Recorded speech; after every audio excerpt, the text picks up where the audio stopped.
Assalamualaikum warahmatullahi wabarakatuh. Perkenalkan, nama saya Miftah Rizkina Tanjung dengan NIM G00231102 dari kelompok B6. Nah, di sini saya akan menjelaskan mengenai anatomi dari esofagus dan gaster. Namun sebelum itu, seperti pada gambar di sini, yaitu ada seseorang yang sedang merasakan panas di dadanya. Panas itu seperti terbakar. Biasanya yang mengalami itu adalah penderita dari penyakit GERD. Nah, kenapa sih kita bisa merasakan panas yang menjalar di dada itu? Untuk mengetahui itu, sebelumnya kita harus mengetahui struktur anatomi dari esofagus dan gaster itu sendiri. Nah, anatomi dari esofagus. Esofagus ini dia terletak di posterior di trakea. Esofagus atau kerongkongan itu merupakan salah satu organ pencernaan yang membentang dari pharyngoesophageal junction sampai orificum cardia gaster. Esofagus ini merupakan saluran yang menghubungkan antara faring dan gaster. Esofagus introitus esofagus itu setinggi cervical 6 dan berjalan dalam rongga toraks menembus diafragma setinggi toraks 10 atau 11, dan panjang esofagus itu pada bayi itu 7-14 cm dan pada dewasa itu 25 cm dan berdiameter sekitar 2,54 cm. Esofagus ini dia terletak setinggi vertebra cervical 7 sampai diskus intervertebralis antara vertebra thoracalis 9 dan vertebralis thoracalis 11. Kemudian di sini itu esofagus itu kan ada 3 pars, yaitu ada pars cervicalis yaitu setinggi dari VC6 sampai dengan VT1. Kemudian ada pars thoracalis yaitu dari VT1 sampai VT10. Kemudian ada pars abdominalis yaitu VT10 sampai dengan VT11. Kemudian selain itu di esofagus ini ada angustia. Angustia ini adalah penyempitan, yaitu ada angustia superior yaitu di VC6 dan angustia media yaitu di VTH4 atau kadang ada juga yang bilang di VTH5. Kemudian ada angustia posterior di VTH10. Kemudian kita lanjut ke gaster. Gaster ini dia berada di regio epigastrium yang ini yang di tengah sampai dengan regio hypochondriaca yang sinistra. Lambung atau gaster ini dia menghubungkan esofagus, pars abdominalis dan kanalis pylorica yang nantinya akan diteruskan ke duodenum. Lambung itu secara skeptopis berada di VTH10 sampai dengan VTH11. Batas-batas lambung itu sendiri untuk diafragmanya bagian atas atau superior lambung berbatasan dengan diafragma otot, yaitu otot penting yang memisahkan rongga dada dengan rongga perut. Kemudian untuk hati, bagian atas lambung berdekatan dengan bagian bawah hati di sebelah kanan atas rongga perut, tepatnya di lobus sinistra. Kemudian untuk pankreas, dia berada di posterior lambung. Kemudian untuk usus halus, terutama di bagian bawah lambung seperti antrum dan pylorus, berhubungan langsung dengan duodenum yang merupakan bagian pertama dari usus halus. Kemudian untuk limfa, berada di superior posterior lambung. Lalu untuk ginjal kiri, secara posterior inferior.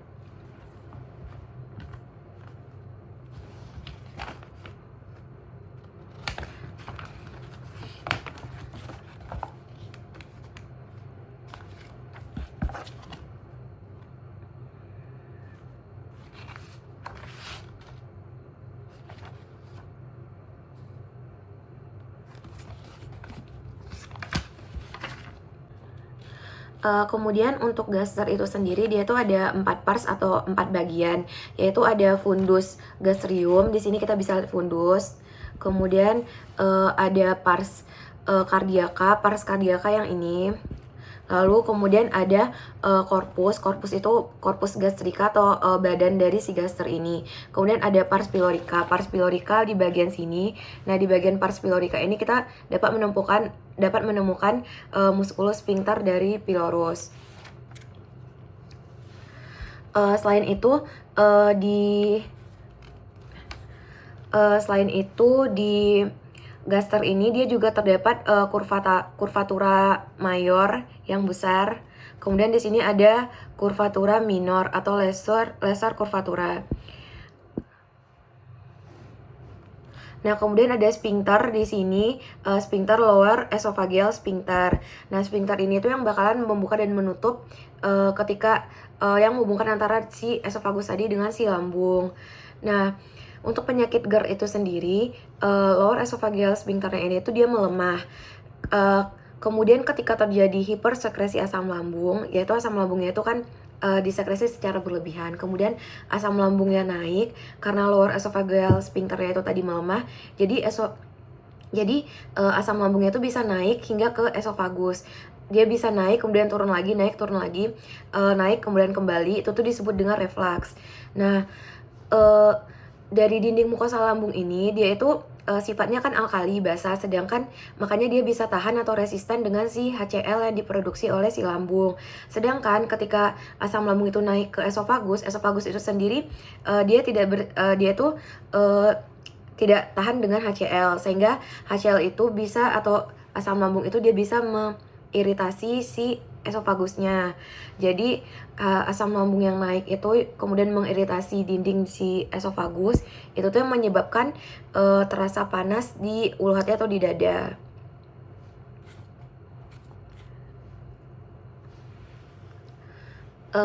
Kemudian di sini tuh juga tadi kan terdapat curvatura mayor, kemudian ada curvatura minor.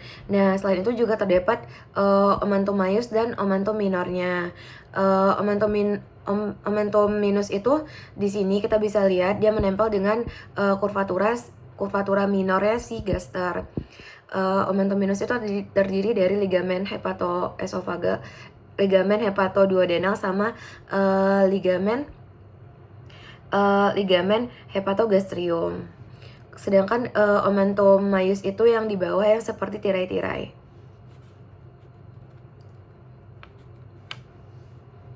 Lalu selanjutnya ada neurovaskularisasi dari esofagus dan gaster. Yang pertama itu adalah neurovaskularisasi dari esofagus. Ya, untuk arterinya, arteri pada esofagus itu ada sepertiga superior, yaitu di ramus esophagealis, dan arteri tiroidea inferior. Kemudian untuk sepertiga mediannya ada aorta descendens thoracica dan arteri bronchialis dextra et sinistra. Kemudian untuk sepertiga inferiornya ada arteri gastrica sinistra. Lalu untuk vena esofagusnya, untuk sepertiga superiornya ada vena tiroidea inferior, sepertiga mediannya ada vena azygos, kemudian sepertiga inferiornya ada dari vena gastrica sinistra. Kemudian untuk inervasi esofagus itu, dia tuh kan ada inervasinya, ada yang parasimpatis sama simpatis. Kemudian juga ada dari plexus. Dari plexusnya ada plexus esophagealis sesuai dengan namanya. Kemudian untuk parasimpatisnya itu dari nervus vagus. Kemudian untuk simpatisnya dari trunkus simpaticus sama nervus splanicus maius.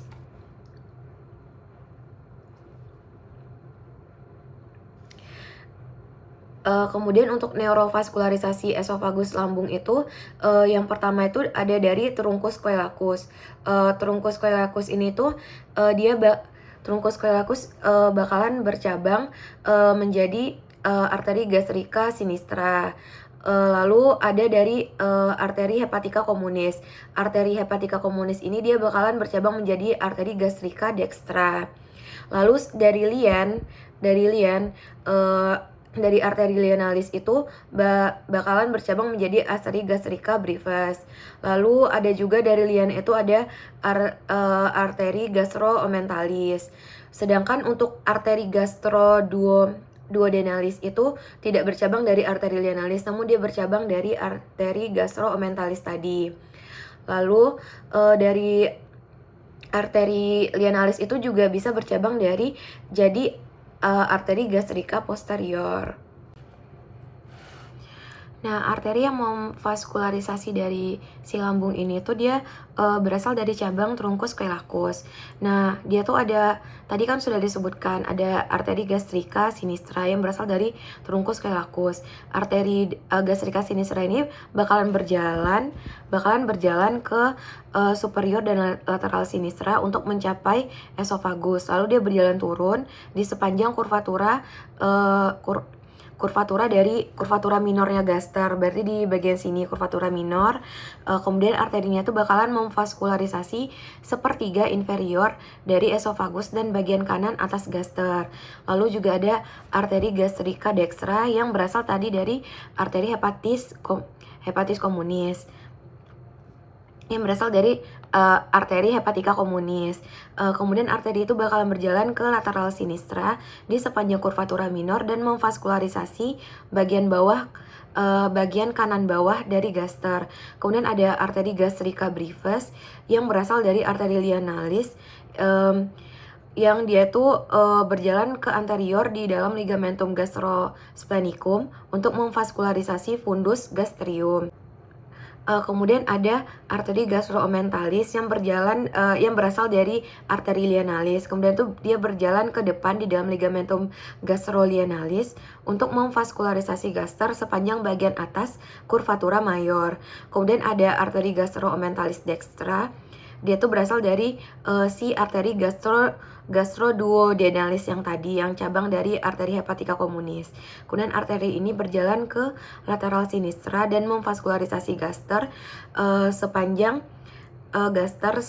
bagian bawah kurvatura mayor. Kemudian ada arteri gastrika posterior yang berasal dari arteri lianalis, tetapi biasanya tidak terlalu ditemukan.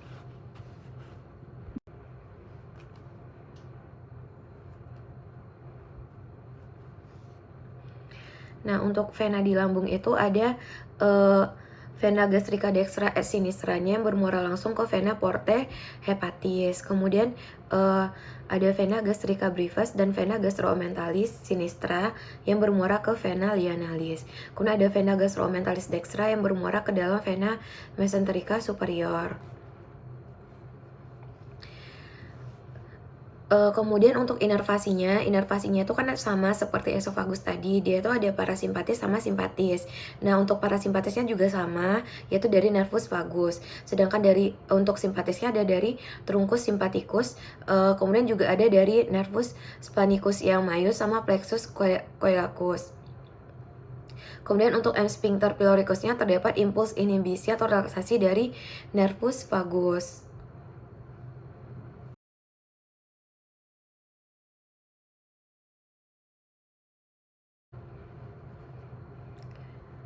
Nah, sekian presentasi dari saya. Mohon maaf apabila ada kesalahan. Terima kasih. Assalamualaikum warahmatullahi wabarakatuh.